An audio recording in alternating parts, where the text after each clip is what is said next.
The president, according to the survey conducted just before his 100 days in power come to pass, enjoys the highest confidence rating compared to any other institution in the country at 51%. His deputy follows closely at 49%. This despite an indication from the 2,000 people who were polled at the end of June that the most serious problem in Kenya is the high cost of living. For half of the Kenyan population to say that their economic conditions at the family level have worsened gives you an idea of just how great a challenge this new government faces.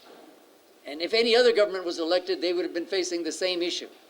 We cannot say, I don't think in fairness, that it has been the performance of the Jubilee government in the last 3 months that has caused economic situations to worsen. They've hardly had time to move into their offices.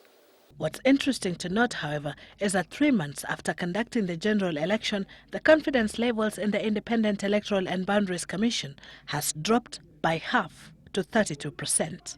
In February, only 2% of Kenyans said they had no confidence at all in IEBC. And according to this survey, that number has gone up to 22% who have no confidence at all in IEBC. And remember, this poll was completed a week ago before this recent business with Kethi Kilonzo, where first she's given a nomination clearance out in Makueni, and then it's taken away in Nairobi. Further, the remarks from the Western nations warning Kenyans that their choices on the ballot would have consequences influenced the voting pattern, according to the majority of those polled. Nearly half thought that this actually helped the ICC suspects, 48%. Only 36% thought it reduced votes for them. So I don't know, maybe some of you have tried to interview these diplomats. When they made those statements, did they actually hope that this would chase voters away from the ICC suspects? If it did, according to Kenyans, they made a big mistake. They would have been better keeping quiet.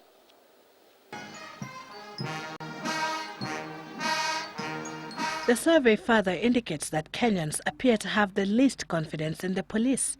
Actually, only 14% of the 2,000 who were polled said they had full confidence in the police. This in the face of rising insecurity, where 10% of the respondents said they were victims of crime just recently. For those who reported to the police, the percent who are not satisfied 7 years ago was even lower than now.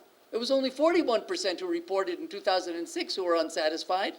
And now it's 58% who are unsatisfied. And yet we've had all of these reforms, training for the police, GJ lost so much donor money.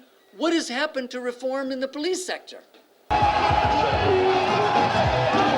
The survey also sought to find out what Kenyans think about the political future of Raila Odinga, CORD's presidential candidate in the March 4th election. Apparently, 36% think he should retire from politics completely, while 32% think that he should remain active in his party and, if he wants to, contest again in the 2017 election. 28% say he should only lead or work with his party but not contest in 2017. Sylvia Chebet, Citizen Live at 9.